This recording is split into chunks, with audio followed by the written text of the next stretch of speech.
Look inside the 2004 Corvette.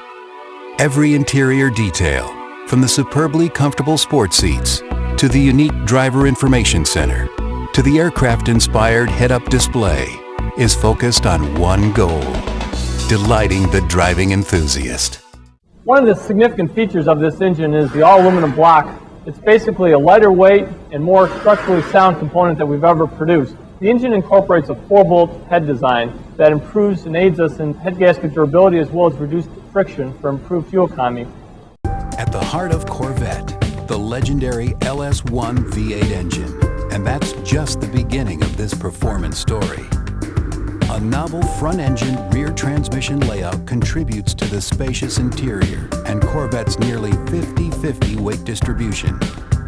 A unique center backbone and hydroformed side frame rails provide structural rigidity. A suspension with aluminum double wishbones at each corner gives Corvette a compliant ride and impressive response. Advanced performance technology is everywhere you look in the 2004 Corvette. The 405 horsepower Z06 is the quickest, most agile production Corvette ever. 0 to 60 in under 4 seconds. An astonishing 1G in lateral acceleration and a top speed exceeding 170 miles per hour on the test track. The Z06 includes a special suspension tested on the legendary Nürburgring racetrack. Z06 is one intense Corvette. Corvette is a totally integrated performance package. A sophisticated active handling system is standard.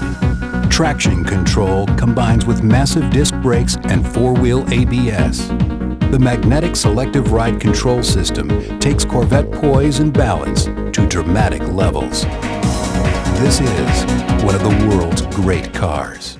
Well, this engine was specifically designed for the Z06 Corvette, a real high-performance vehicle, and we wanted to make sure that the engine had the character that the vehicle was going to need. Basically, what we did when we designed this engine was focus on trying to bring the air into the engine and out as efficient as possible. So what we did is we actually revised the whole tooling of the intake, and we took the floor and dropped the floor of the plenum down and then modified the bell mouth of the runners into the cylinder head so that we could actually improve the airflow into the engine.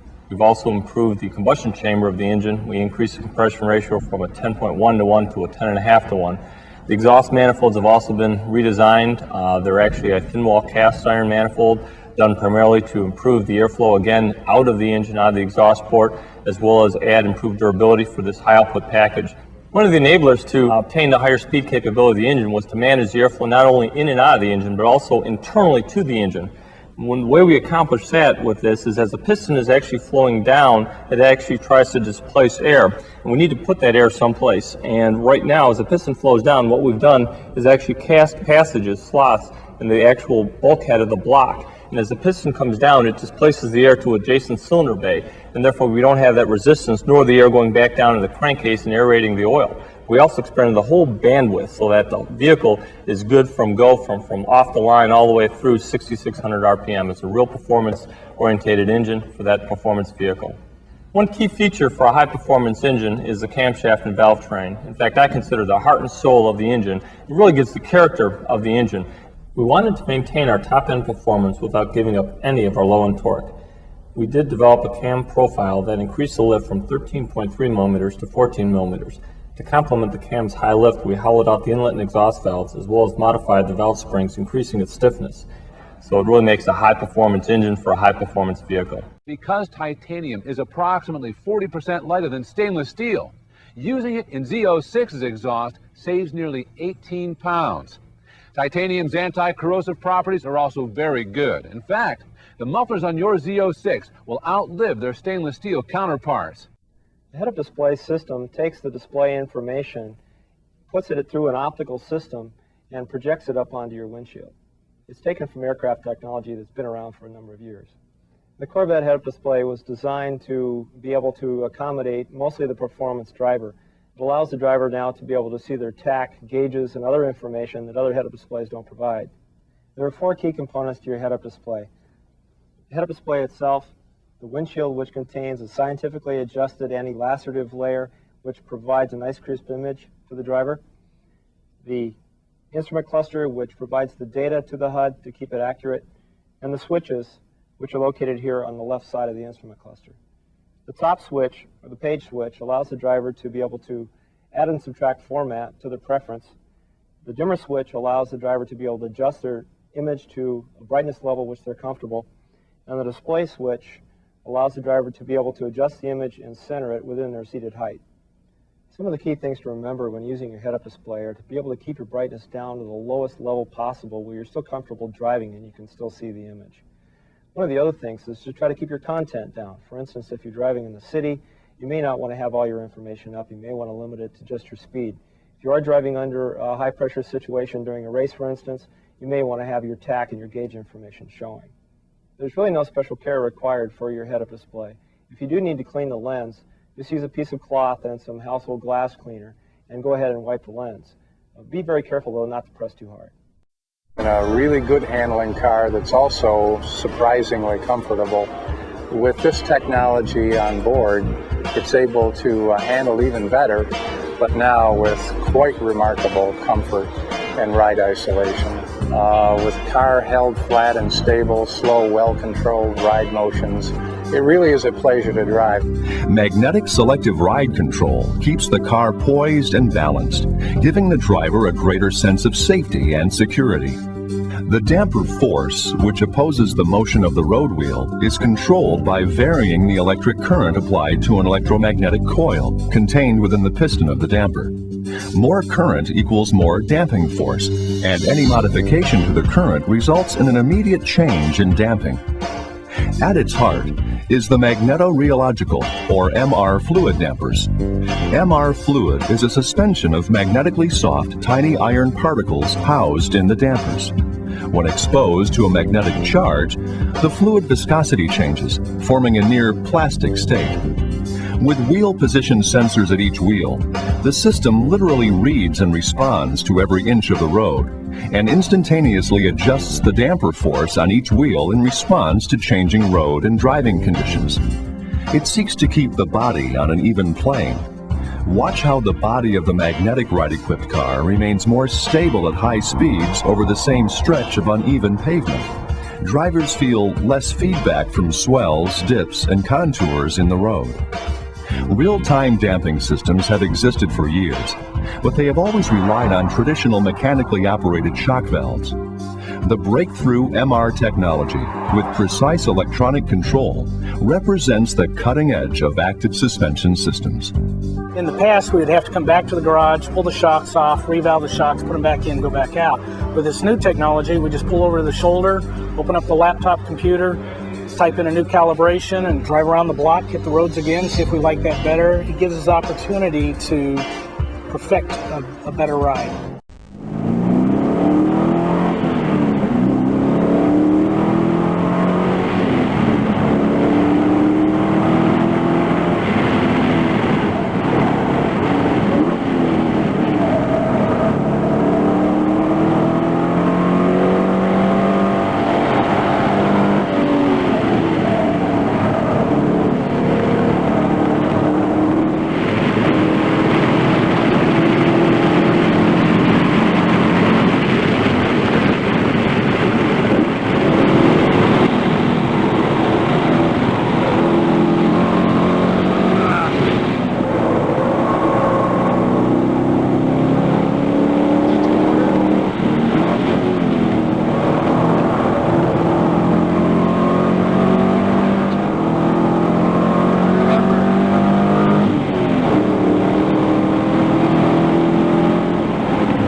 Goodyear extended mobility tire is made possible by stiff rubber inserts that are molded into the sidewall of the tire.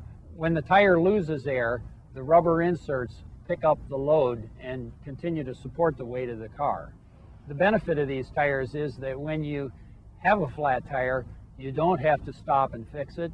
You don't have to endure unsafe conditions or the inconvenience of having to change a tire. Although we recommend that you would have the tire inflated or repaired at your earliest convenience, you could drive up to 200 miles at 55 miles per hour without air.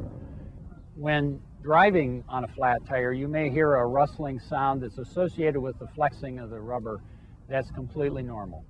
The Z06 is the first Corvette that we've ever produced that is capable of producing over 1G lateral acceleration. There's a lot of things we did in the chassis that contribute to that. The most important thing, of course, is the tires. We got 4 tires on the ground with about this much contact that's all between the tire, or all between the car and the road. This is the tire that we use on the base Corvette and our current Z51 suspension. This tire is a run flat tire. It's a directional tire. The grooves are cut from the center, swinging out. It's meant to move in a certain direction. As it goes through, it takes the water from a wet road and displaces it sideways, gets it out from underneath the foot. For the Z06, we cared about the extreme enthusiast. That guy wants to go, and he wants to go fast, and he wants to corner hard. So we needed a new tire that had even more capability than what we had in our present Corvette. We designed a tire that will have an even higher level of performance. It is an asymmetric tire instead of a directional tire. By that we mean the tread pattern is different on the outside of the tire versus on the inside of the tire. The outside of the tire is got very large elements with very small grooves. They're very stable elements, and they can generate a tremendous amount of cornering power. The inside elements are there to give us still some range performance, not as much range performance as we had with the current F1 GS tire, but still some range performance. Very large grooves, they get the water out. The world is watching Corvette winning. Car and Driver calls Corvette one of the 10 best cars. In its 2003 car guide, Money magazine hailed Corvette as the best sports car. Kiplinger's Personal Finance magazine says Corvette is best in class for sports cars. Corvette, year after year, award after award, in a class all its own. For Corvette racing fans, these are the glory days. At the legendary 24 Hours of Le Mans, Corvette has finished on the podium 4 years in a row. Automobile magazine has named C5R its 2003 Racing Car of the Year. Corvette C5R is making America proud, and the new 2004 commemorative edition is our way of celebrating. The commemorative edition in brilliant Le Mans blue will be available in 2004 only as a coupe, convertible, or Z06. It's a rare opportunity to honor the champion that's put Corvette on the world stage.